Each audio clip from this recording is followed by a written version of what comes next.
Pathcheck's a non-profit. It's just spun out of MIT.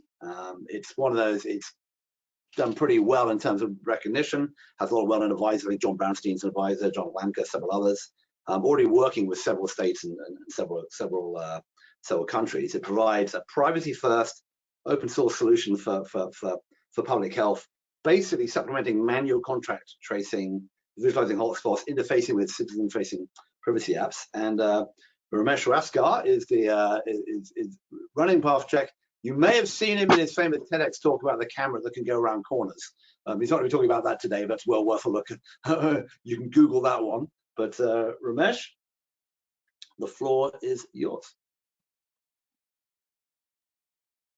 Thank you, Matthew. I hope you can see my screen. Yeah, we're good. Thank you, Matthew. This is pandemic response is in a disarray. Unlike other crises where you can deploy a top-down solution, pandemics are about innocent people infecting other innocent people, and that's why we need a participation of every one of us in the healthcare system. And we have a solution in our pocket. And so today I'm going to talk about participatory epidemiology that can assist public healthcare systems so that we can reduce the spread, restart the economy while maintaining privacy and trust.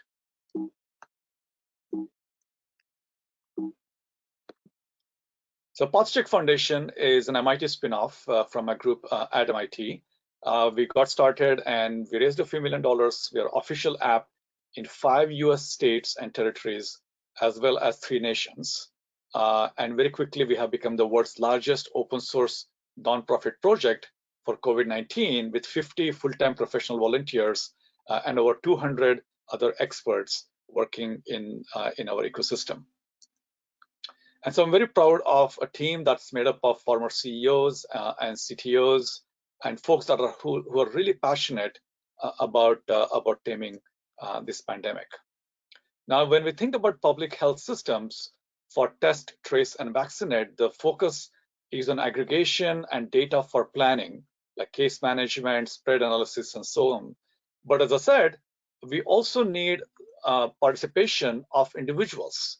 And if we can create this participatory system that has a constant feedback, then in fact, although users get specific benefits such as exposure notifications and symptoms and testing services, what they can provide back to the population health system will be in real time, it's personalized for those users, and capture rare events, which would be missing in traditional epidemiology.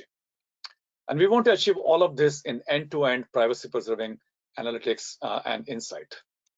So let me show you how our app works. So this is an app that's live in one of the states where there's an official app.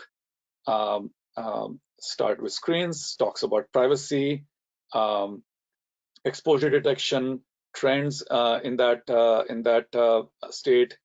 If it tested positive for exposure notification, is based on the Google Apple privacy preserving exposure notification system.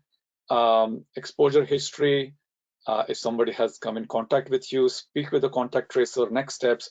And this is how it can become part of the public health system, and of course your symptoms as well. And this can all be seen on a dashboard for public health.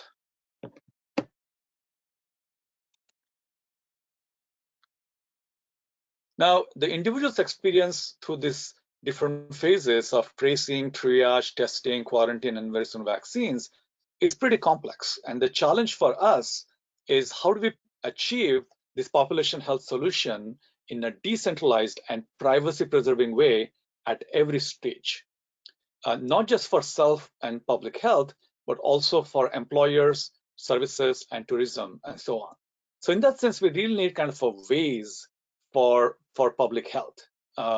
And this privacy preserving is not just by throwing words like HIPAA and GDPR and CIPA, but it's computational privacy by using techniques such as differential privacy, multi-party computation, on-device computation, secure enclave, and so on.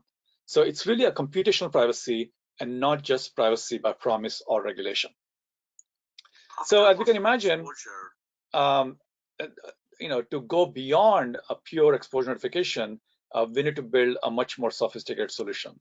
So let me show you how this would function in terms of the system, and how population health solution would do that as well. Again, all the screens are tied to the public health system, so that in a privacy preserving way they can get these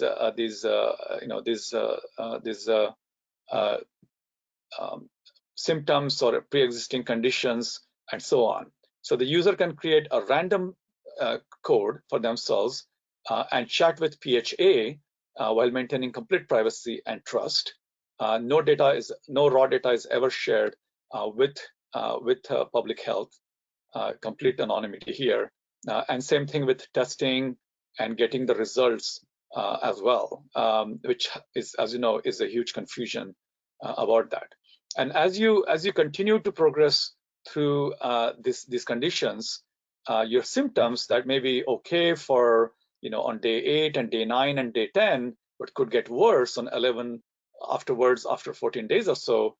And when there's decline in health, the public health has a full-fledged dashboards that can see how many people are in isolation, how many people are in quarantine, and they can keep a track of the progress of this system.